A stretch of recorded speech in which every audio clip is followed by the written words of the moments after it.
On my previous video, nakita nyo na ang full unboxing ng Redmi Pad. And binigay ko na rin sa inyo ang aking quick first impression dito sa tablet na ito. And kita natin dito, it's a color gray na variant na meron ko dito. And it's very refreshing. I know na si Redmi Pad is a more budget-friendly na tablet na nilabas ni Xiaomi. So, today, discuss natin what are the things to expect from this tablet and the price and everything else that you need to know bago kayo bumili ng Redmi Pad. Let's get the show started. Hi guys, ako pala si Richmond ng Gadget Sidekick and welcome back to my channel. So, hindi na natin unbox to. I'll be linking it up there para makita niyo full unboxing ko ng Redmi Pad. So, we'll get straight to everything else that you need to know.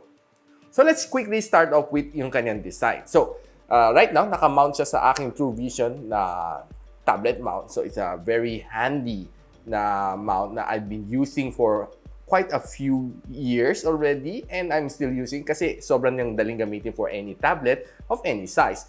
So we have here is the 8MP na rear camera shooter na can taking some really decent shots and I'll be showing it to you a little bit later. So we have the Redmi logo dito. Ang likod niya is made out of plastic but I can say na this one doesn't give me that cheap plastic feel. Okay siya, smooth and medyo ano naman siya, kahit paano medyo feeling medyo premium na plastic ang likod. Because there are some other tablets from other brands na pag hinawakan mo, masasabi mo, shit, ang feeling plastic.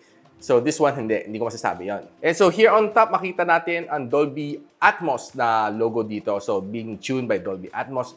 So I have 4 na loudspeaker, dalawa sa taas. And of course, don't forget the power button on top. And 2 more speakers dito sa baba, plus the USB Type-C port. Dito sa side, meron siyang volume rocker, microphone in, and another microphone here. And of course, ang kanyang SIM tray. I believe na pag in-inject mo to, it's a memory card expansion.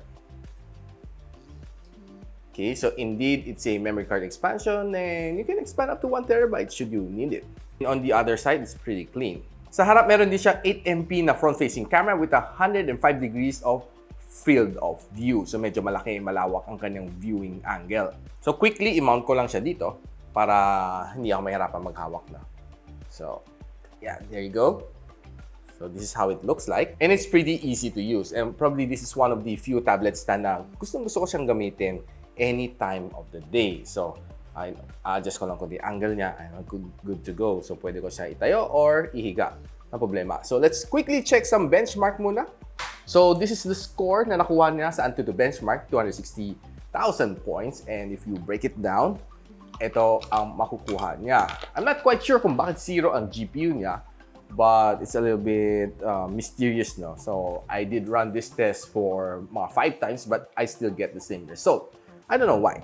Siguro kung may laman nito, I think this might even reach 300,000 plus points. This tablet is being powered by the MediaTek Helio G99, and we know na it's quite a new chip. Checking other benchmark like Geekbench, okay, matino naman kanyang score. Sa 3D Mark, kapag security siya na okay na score dito sa wildlife. Now, checking its screen refresh rate, it has a 90 Hz of screen refresh rate. And ang kanyang screen resolution is 1200 by 2000, and ang kanyang maximum brightness is 400 nits. And this one can display over 1 billion of colors, so definitely it's something good. Now, swiping left and right, I can say definitely it's smooth dahil sa kanyang high screen refresh rate. And ang kanyang 10.61-inch na display is giving me that good field of view.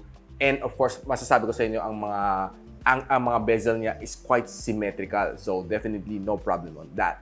Now, watching some videos here on Netflix, on YouTube, I can say sobra ako nag-enjoy dahil I was able to watch some 2K display na video dito. And it was really fun dahil it can display up to 1 billion of colors. The resolution is nice. Ang mga details is really great. And I was really enjoying dahil dito sa kanyang display and it can display up to 90 Hz of screen refresh rate.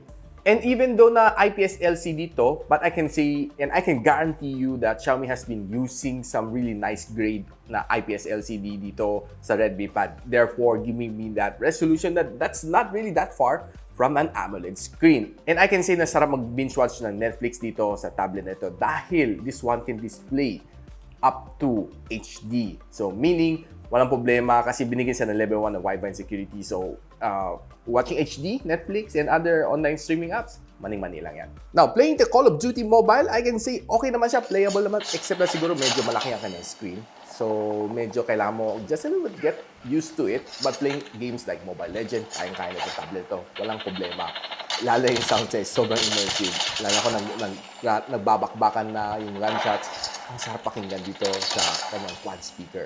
Now, another thing na very useful dito sa tablet na ito, you can use it pang type ng Word document, you can use for spreadsheet, and you can use it for PowerPoint presentation. As long as you can hook up a okay na keyboard and mouse, walang problema. This one is very productive. Now, before we proceed to the camera, ang Redmi Pad having 4 gigs of RAM and 120 gigs of storage is priced at $39.99. It has an early bird price of $10,999. It's automatically a 3,000 pesos na slash off, therefore, sobrang panalo sa presyo. And there's another variant. If you want a higher memory, 6 gigs of RAM, 120 gigs of storage, it's priced at $14,999.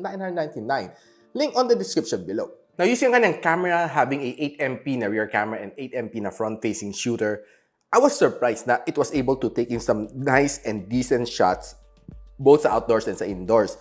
Karaniwan, hindi ako kumukuha masyado ng shots using a tablet, but for the effort of trying to check it out, I was able to take in some pretty nice one. Kasi normally, I use a tablet for taking some documents lang naman na photo and using it for Zoom na meetings. Some selfies na nakuha ko dito was quite decent as well. I was quite a bit surprised na it was this good. And I've seen a lot of tablets out there having really bad resolution pagdating sa front camera and sa rear camera. Kasi tablet so you don't give that much emphasis pagdating sa camera. But si Redmi Pad, I can say this one is pretty good. Trying it for Zoom meetings, this is how it looks like. So guys, this is the resolution that you'll be getting from the Redmi Pad if you're using the front camera, using it for, well, video conferencing on Zoom, on Viber, or on Facebook Messenger. This is what you can get. And of course, right now I'm recording using the default microphone. So what are your thoughts? Overall, tong tablet na ito is definitely a performer. If you ask me, if you can buy this at $10,999